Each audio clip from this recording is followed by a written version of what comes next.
Las Vegas is famous for its unforgettable nights. Each weekend, the Strip dazzles with one spectacle after another: vivid neon lights, the sounds of ambitious aspirations, and performances so extravagant they blur the line between fantasy and reality. However, what happened at Allegiant Stadium on that summer evening was something entirely unique. It was more than just another Vegas show or concert.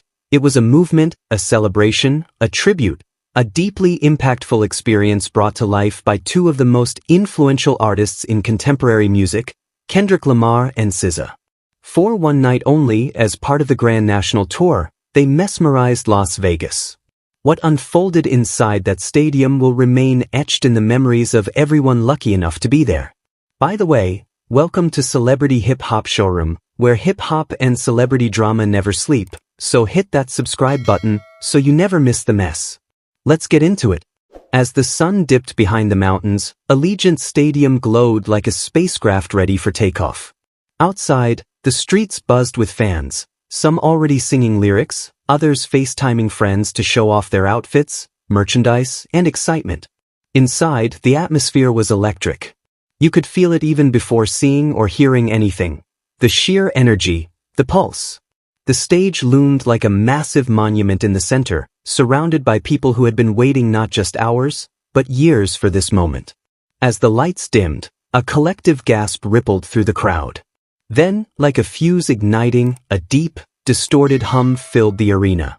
The screens flickered to life with glitchy visuals, snippets of poetry, and slow-motion silhouettes. The adrenaline was tangible. Suddenly, family ties erupted. The crowd went wild. Kendrick didn't just walk onto the stage. He seemed to appear as if summoned. Dressed in dark, minimalist clothing, his mere presence sparked a frenzy. When the beat dropped, it felt like the ground was shaking. Phones shot up in unison. Fans rapped every word as if they had been rehearsing their whole lives. Kendrick's delivery was sharp and precise, with each syllable resonating powerfully. Every line hit like a punch, and when the hook came in, the stadium erupted. And the most astonishing part? It wasn't just the audience reveling in the moment. Looking around, you could see employees, security staff, food vendors, even the cleaning crew, nodding along. Some were even dancing. A security guard in the east section was spotted mouthing the lyrics, eyes wide with excitement. It wasn't choreographed or put on for show. That beat, that moment, it was pure, uncontainable energy. As Kendrick delivered his performance, the visuals behind him changed dramatically, sometimes chaotic and urban, other times calm and dreamlike. He performed Element, with a cool, thoughtful expression before moving into Money Trees, which wrapped the entire stadium in a wave of nostalgia. Each song was executed with intention and intensity. Just when the audience thought they could relax, he launched into Mad City, reigniting the crowd's energy. Then the lights dimmed, and the atmosphere shifted. While Kendrick brought intensity, strength, and precision, SZA introduced a different vibe, soulful, gentle, and electric. Her entrance was striking, bathed in a soft blue light as she appeared from the center of the stage like a vision. Her voice broke the silence, and the opening lines of Love Galore floated over the audience like a wisp of smoke. The transition was flawless. The energy shifted from wild excitement to a sense of weightlessness. SZA's presence was mesmerizing, ethereal yet grounded. Each song felt like a personal diary entry shared aloud. When she sang Nobody Gets Me, the audience clutched their hearts.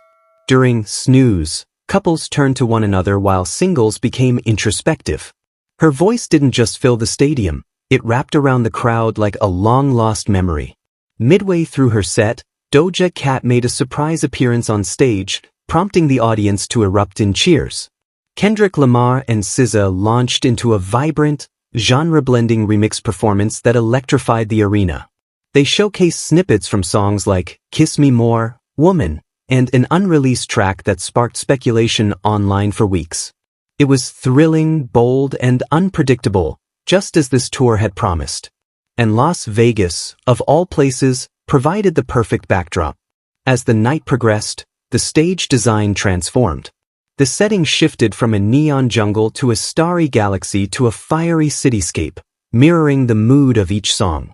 SZA's Kill Bill was accompanied by visuals of red velvet curtains and flickering knives, perfectly capturing the song's sweet yet vengeful essence. Kendrick's The Heart Part 5 featured haunting projections of historical footage and changing faces, reminding everyone that each performance carried a message and a memory.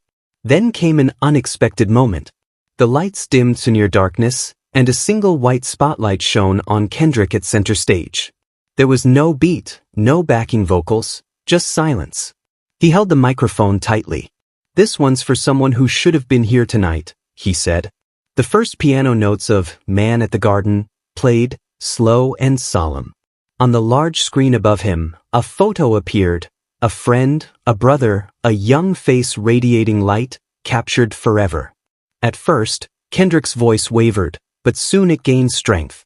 He poured every ounce of emotion into the lyrics, with each word hitting harder than the last. It was more than just a performance. It was a tribute, a prayer, a conversation with the past in front of 60,000 strangers. "Pup, rest in peace. Mama Pup is here. We're sending you so much love." The crowd fell quiet, tears streaming down faces. Slowly, applause erupted, not just polite clapping, but genuine and heartfelt. It was profound and raw. Mama Pup, the mother of Kendrick's friend, was present in the audience. The camera captured her as she held her chest and smiled through her tears. Kendrick made eye contact with her. "We love you. This whole thing? It's for him. For you."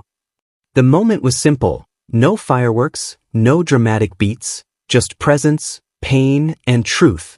Then, in a seamless transition, Kendrick picked up the pace again. The sorrow shifted into movement. He launched into Backseat Freestyle, DNA, and King Kunta. The stadium came alive again, charged with the weight of what had just been shared, yet eager to keep dancing. This tour was about embracing both grief and joy, refusing to choose one over the other, just as life does. When "Hey Now" began, the energy surged. It felt like the entire audience had agreed to leave their voices behind. Fans jumped and danced, some on their seats, others spinning in place, completely immersed in the rhythm. The stadium floor vibrated, not just metaphorically, but literally. You could feel the vibrations through your shoes. This was more than music. It was raw, unleashed power. The visuals behind Kendrick during "Hey Now" were captivating. Distorted VHS footage of Los Angeles, flashes of streetlights, riot gear, and hummingbirds, all glitching in and out of view. The contrast was striking, the beauty and intensity, the poetry of it all. By the time SZA returned for the final segment, the energy had reached new heights. She appeared in a stunning gown that flowed and shimmered like liquid metal. The lights softened, and her voice rang out crystal clear, cutting through the chaos like a calm in the storm.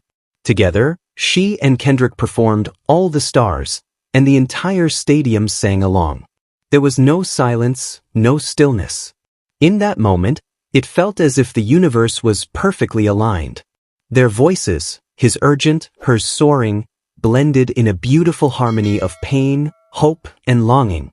The night concluded softly with love. No grand displays. No fireworks. Just a guitar, a beat, and two artists at the center of the stage, surrounded by 60,000 people, whispering truths into the night. "Keep it 100, I'd rather you trust me than love me." The words lingered long after the music faded. There was no encore, nor was one needed. As the lights illuminated the venue and the audience began to leave, an atmosphere lingered, not merely satisfaction, but something more profound. A sense of fulfillment. Introspection. It felt as though everyone had just shared a unique and intimate experience, even amidst a crowd of tens of thousands. Outside, people hugged, wept, laughed, and reminisced about their favorite moments. Some excitedly discussed Doja Cat's surprise appearance, while others replayed Man at the Garden in their minds. A few kept dancing with headphones on, reliving the setlist and reluctant to let the night come to a close. In the corridors of Allegiant Stadium, the staff, those same security personnel and workers who had been enjoying the music, were still smiling, soaking in the afterglow. One vendor turned to another and said, "That wasn't just a show. That was church." And he was absolutely right. The Grand National Tour transcended a typical concert. It was a shared experience. It highlighted Kendrick Lamar at his most vulnerable and defiant, SZA at her most powerful and transcendent, and Doja Cat lighting up the stage. It was a fusion of sorrow and celebration, protest and joy. For one unforgettable night, it transformed Vegas into something genuine. For everyone lucky enough to be in that stadium, fans, staff, or artists, it was more than just music. It became a memory etched into their souls. This was the Grand National Tour. Vegas. One night. 1,000 lifetimes. I'd love to hear your thoughts on this situation, so please share your opinions in the comments. Also, don't forget to like, subscribe, and turn on notifications to stay updated on this story.